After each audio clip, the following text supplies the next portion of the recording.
Integrantes do Supremo Tribunal Federal aceitaram o projeto de redução de penas aprovado pelo Congresso, mesmo com críticas públicas. Uma das razões é o fato de uma ala do tribunal acreditar que os efeitos da proposta não serão automáticos para todos os réus, incluindo Jair Bolsonaro, mas serão avaliados caso a caso, a critério do relator, ministro Alexandre de Moraes.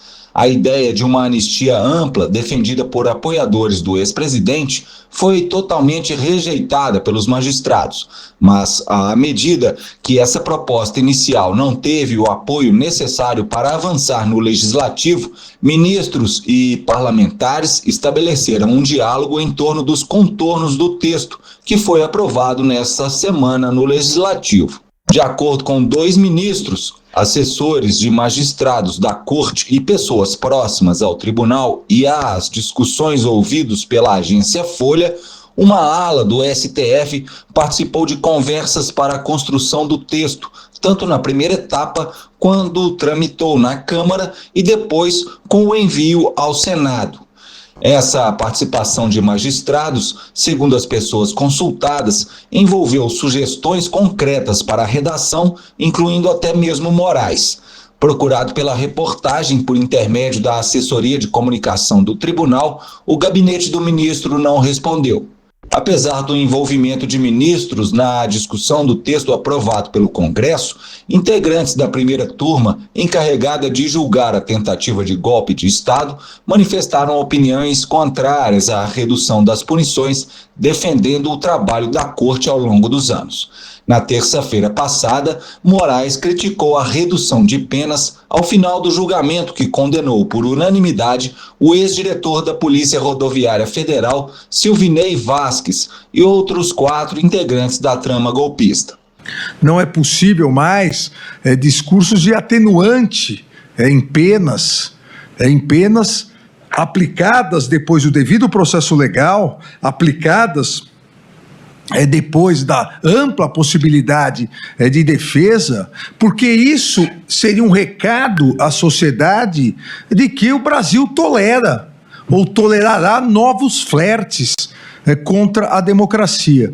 E o Supremo Tribunal Federal e os poderes constituídos e o Ministério Público, a ação foi primordial nesse caso e rápida.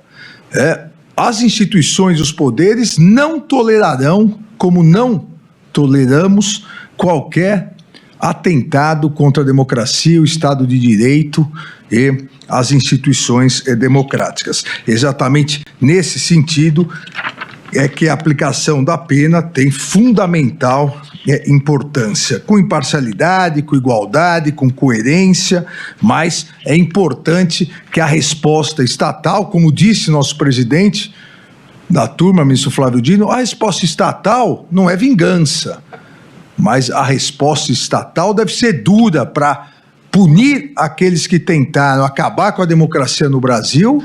Flávio Dino, presidente do colegiado, afirmou ser importante levantar dados sobre o tamanho de penas impostas aos réus. Segundo o ministro, há distorções no discurso público sobre o tema. Ele afirmou que houve pleno atendimento ao princípio da individualização da pena.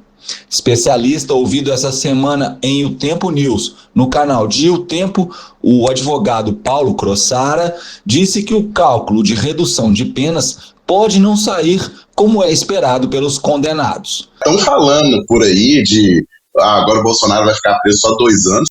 Eu pessoalmente, eu olhei e refiz e fiz os cálculos aqui. Eu não sei de onde que tiraram isso, de verdade. Por quê? Esses 2 crimes, né, o que está mudando é o seguinte, essa lei está estabelecendo que quando esses 2 crimes acontecem no mesmo contexto, não se pode aplicar o concurso material, apenas concurso formal. E qual que é a diferença? Quando há concurso material de crimes, você soma as penas. E quando há concurso formal, você pega a pena mais grave e aumenta de 1/6 até metade. Então, vou dar um exemplo aqui, para ficar mais claro isso para as pessoas. Crime material é quando você sai cometendo vários crimes, um sem muita conexão com o outro e tudo, as penas são somadas. Você é denunciado por vários crimes, mas aí as penas são somadas.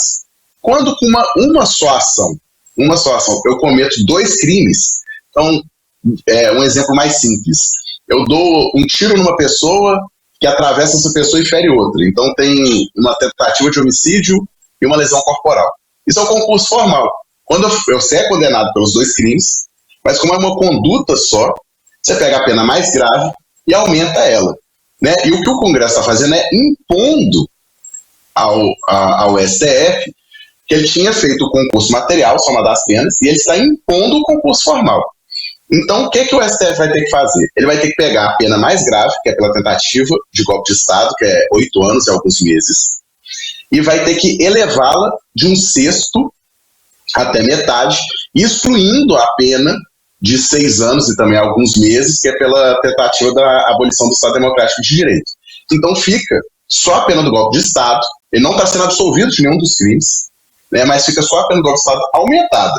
Eu acho muito complicado falar que o STF vai aumentar no mínimo de 1/6.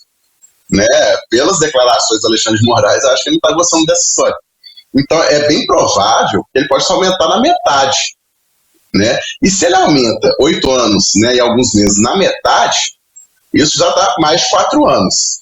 Se a pena do outro crime é de 6 anos e alguma coisa, e eles estão aumentando, o que vai ser descontado da pena do Bolsonaro aí, no final das contas, se aplicar o máximo de aumentar a metade, ele vai ter um desconto aí de uns 2 anos na pena.